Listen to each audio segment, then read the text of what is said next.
बिस्मिल्लाहिर्रहमानिर्रहीम। आज है लेक्चर नंबर 12 और इसमें हम पढ़ेंगे electric field as potential gradient. पिछले लेक्चर में हमने इलेक्ट्रिक पोटेंशियल पढ़ा था। इलेक्ट्रिक पोटेंशियल क्या था?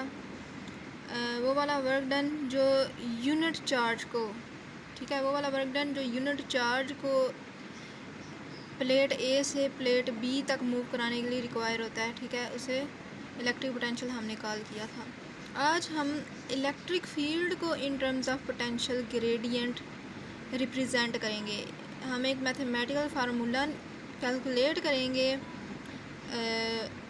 जिसमें हमारे पास इलेक्ट्रिक फील्ड है जो वो पोटेंशियल ग्रेडियंट के बराबर होगी, ठीक है। तो ग्रेडियंट क्या है? ग्रेडियंट को हम सिंबॉलिकली ये डेल से रिप्रेजेंट करते हैं, ठीक है। डेल जो है ये रिप्रेजेंट करता है ग्रेडियंट को, और डेल का मतलब है एक्स एक्सिस, वाई एक्सिस और जी एक्सिस के अलोंग चेंज। तो पोटेंशियल ग्रेडियंट होगा, जो पोटेंशियल है वो एक्स एक्सिस, वाई एक्सिस और जी एक्सिस के अलोंग कितना चेंज हो रहा है वो अगर कैलकुलेट करना है तो हम ग्रेडियंट यूज़ करेंगे, ठीक है। तो पोटेंशियल ग्रेडियंट डेल वी, ठीक है, डेल वी पोटेंशियल ग्रेडियंट को रिप्रेजेंट करता है symbolically in terms of electric field, ठीक है। इलेक्ट्रिक फील्ड की फॉर्म में अगर हमने इसको लिखना है तो उसका क्या फार्मूला है वो हम आज रिड्यूस करेंगे। In this section we will establish a relation between electric intensity and potential difference. Potential difference और electric intensity के दरमियान हमने relationship find out करना है। As a special case, let us consider the situation shown in figure 12.1b. Figure 12.1b में आए, ये है जी 12.1b, ठीक है। इसमें क्या है, एक ये प्लेट है, ठीक है, इसके अक्रॉस ये पॉजिटिव चार्जेस हैं, एक ये प्लेट है, इसके अक्रॉस नेगेटिव चार्जेस हैं, और positive to negative electric field की लाइंस हैं, उसके दरमियान हमने क्यू नॉट चार्ज रखा है। और इस केस में अब हमने potential gradient in terms of electric field देखना है। The electric field between the two charged plate is uniform. दोनों जो चार्ज्ड प्लेट हैं, ठीक है, उनके दरमियान इलेक्ट्रिक फील्ड क्या है? यूनिफॉर्म है।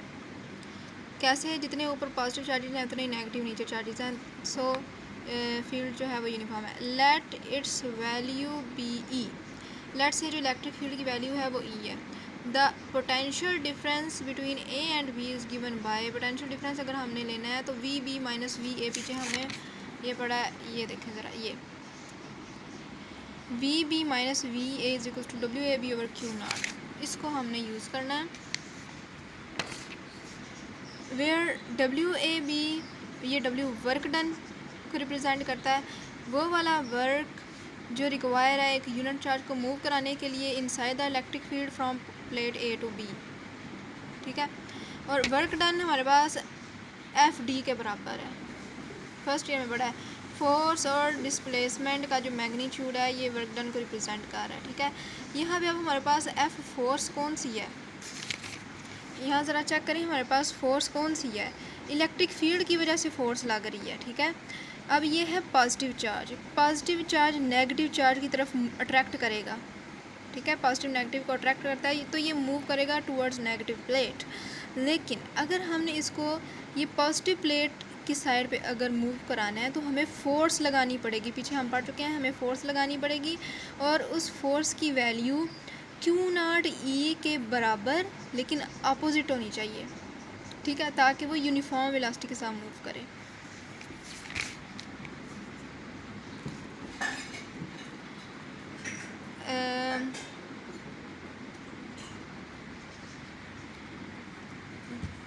तो हमारे पास F जो है वो इलेक्ट्रिक फोर्स है और वो क्यू नॉट ई के बराबर है, ठीक है। द वेरी फर्स्ट फार्मूला हमने पढ़ा था इलेक्ट्रिक फील्ड इंटेंसिटी का, electric field intensity is equals to force पर यूनिट चार्ज। तो ये F जो है वो ई क्यू के बराबर है, क्यू नॉट ई, ठीक है, और डी एज इट इज़ आ गया।